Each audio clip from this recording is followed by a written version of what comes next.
Hello, my name is Brian Hung. I'm a rising senior at the University of Oregon, majoring in human physiology with minors in bioengineering and chemistry. This past summer, I have the privilege to work in Dr. Darren Baker's lab at the Mayo Clinic here in Rochester, Minnesota, with NIH Senate Cusp Summer Internship.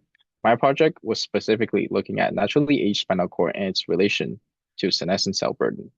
With that said, here's the age mice exhibit signs of increased senescent cell burden in the spinal cord before signs of nerve cell loss. Before we dig in, I think it's important to establish what aging means in this case. Aging is the time-related degradation of physiological function essential to survival and reproduction. And oftentimes, aging comes with various type of anatomical and physiological changes within the organism. A lot of studies out there have shown that many age-related chronic diseases are highly linked to the accumulation of senescent cells. What is senescent cells? Senescent cells are when a normal cycling cells enter what we call a cellular senescence. That is when cells enter a state of cell cycle rest while remaining metabolically active. And this can due to a lot of reasoning, such as organelle stress, DNA damage, telomere dysfunction. A lot of time, senescent cells are characterized by increased A beta gal activity, increased secretion of SAS factor, and one of the most common one is increased expression of the P16 and P21 protein. Through this project, I wish to assess senescent cells burden in the spinal cord during normative aging, and in hoping to further understand the relationship that maybe it can potentially help discovering future treatment for age-related neurodegenerative degenerative diseases. So here's the project overview. Our sample was young mice, which were about 2 months old, middle-aged mice, 10-month old, and old mice, that's 18 to 20 months old. We did a series of functional assessment, which include grip strength tests and hyaline clasping assessment. Both of those tests were to see if there's any muscular deficit that could potentially relate to a spinal cord deficit as well. Post the functional testing, we then did PBS perfusion to extract the spinal cord from our mice sample. Spinal cord was extracted and divided by its region. So three regions, which are cervical, thoracic, and lumbar. Within each region, the top half were used and preserved to do histology, and the bottom half was used for Western blotting. In this specific project, thoracic spinal cord was the region that I specifically look into. And there are two considerations to that. One is a technical, because thoracic tends to be the longest and the larger region within the spinal cord. And second is that with previous data from the lab, a lot of them came from the thoracic spinal cord. So here we have the first functional test, that is hyaline clasping assessment. So typically in a normal healthy mice, when you suspend the mice by its tail, we can see the hind limb spread across away from the body line, and typically more than 45 degrees angle away from the body line. And here, hyaline clasp is scored in 5 different criteria from 0 to 4, with 0 being hind limb away from the body line, more than 45-degree angle, 1 being away from the body line as well, but less than 45-degree angle, and 2 being completely parallel to the body line, 3 and 4 being within the body line, and 4 being within the body line with the legs touching. And here with the data, we can see that all mice tend to exhibit a 1 or a 2, which are significantly higher than what we observe in the young mice. And this had led us to question, could this muscular deficit be related to age-related spinal cord degeneration? So then we further continue with our second functional test, which is examining the mice's or the mouse for them grip strength. And on the left here, we have how the grip strength meter is set up, which is situated in the vertical position. The mouse will then handle by its tail and then go up to the triangle grip bar, pull down gently, which the meter will then demonstrate a negative value, indicate the mouse's forelimb grip force. Here on the right, we have a statistical graph indicating the grip strength that was performed in this series of testing. During the time period, the testing was done in a total of 4 days, with the first 3 days being training days and the last day being the actual testing days. And here we can see that all mice have scored consistently lower score compared to young and middle-aged mice. And this further also validate our thinking and question of, could this be a muscular deficit that were caused by any sort of spinal cord aging or any dysfunction? So then moving forward with the thought, we then did H&E staining using the OCT embedded tissue. And I think here it's important to mention real quick about the general spinal cord anatomy. So here in spinal cord, we have two dorsal horn and two ventral horn.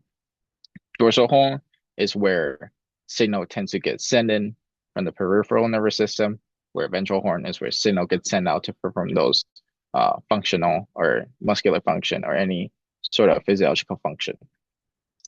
And here in the histology slides, we can see a butterfly structure in the middle of each picture, and that is what we call the gray matter, where our neurons or nuclei resides, where compared to the pinker outside area, that is what we call the white matter, where the axons and myelin tend to reside. So with that previous thought from the functioning test, we then look at the cell density in the gray matter, trying to see if there any sort of relation to decrease in neuron cells or cell density within the gray matter. And surprisingly, we didn't find any significant difference between the young mice and the old mice, which led us to think that could this be a ventral horn motor neuron problem, since we're seeing those deficits in more of a motor side of function. So then we counted the ventral horn motor neuron. And here, motor neuron are defined as the big, dark purple cell nuclei that we can observe in the gray matter. And again, we didn't see any significant changes or difference between the young and the old mice in terms of motor neuron in the ventral horn. So then we furthermore took another approach in looking at neuin. Neuin is a neuron-specific nucleic protein. Theoretically, you would expect seeing more neuin activity in the young mice compared to the old mice, but here we're getting the result of seeing more neuin expression compared to the young mice. And that did shock us by surprise. And I think moving forward the project, this will be a good point to track with and follow up with. Following that thought, we then take another approach in looking at expression of senescence associated proteins. So we perform Western blotting on the common senescence associated protein, which are P16 and P21 proteins. Here, it does tend to follow what we believe would observe in old mice, which is increased expression of P16 and P21 protein. One thing that did caught us by surprise was the sex differences that were observed here, especially in the P16 protein, where we see more P16 expression in the old female in comparison to the old male mice. And that was something that led us to think, could aging spinal cord be also a sex difference when it comes to the topic of senescence? To further validate our thoughts in terms of spinal cord aging and senescence associated proteins and all the other characteristics, we then also perform a beta gal staining on the spinal cord tissue.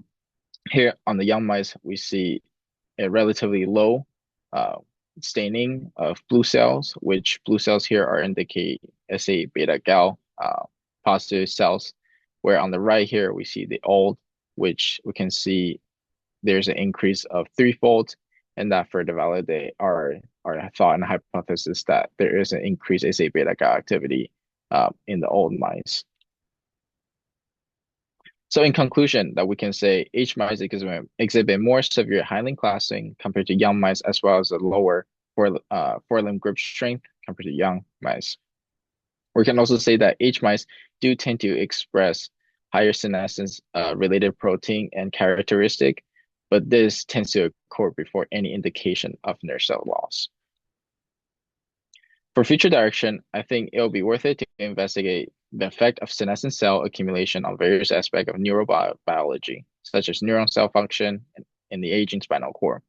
With my time here, I didn't have enough time, but If I did, I wish to perform immunofluorescence for the senescent associated marker in the H spinal cord tissue. Furthermore, I think moving outside of the central nervous system and explore more of a peripheral nervous system would also be a valuable knowledge and information for the project moving forward, especially looking at astrocyte microglia and maybe going more downstream to see if those muscular deficit or the phenotype that we're observing in the H mice could be something more downstream rather than coming from spinal cord itself. And lastly, assess differences in total gray matter and white matter area in the spinal cord region, as well as tagging along the related sex difference in the spinal cord region could also be an interesting aspect to look at in the future. With that, I would like to express my gratitude to the amazing individuals at the Baker Laboratory, especially Dr. Baker, Sarah Graves, Karthik Jagannathan, Bennett Childs, for all the amazing help and guidance, as well as the NIH Senate CUSP Summer Internship Program and all that made it happen. Through this program, I really found self-growth from very first week till now, not even just in terms of laboratory skills or any scientific investigation, but also personal growth in terms of how to collaborate with people from different expertise and different professionals, and how to really verbally present myself and present my work and work in an environment where not everybody necessarily have the same standpoint and idea, and how to collaborate through that sort of obstacle.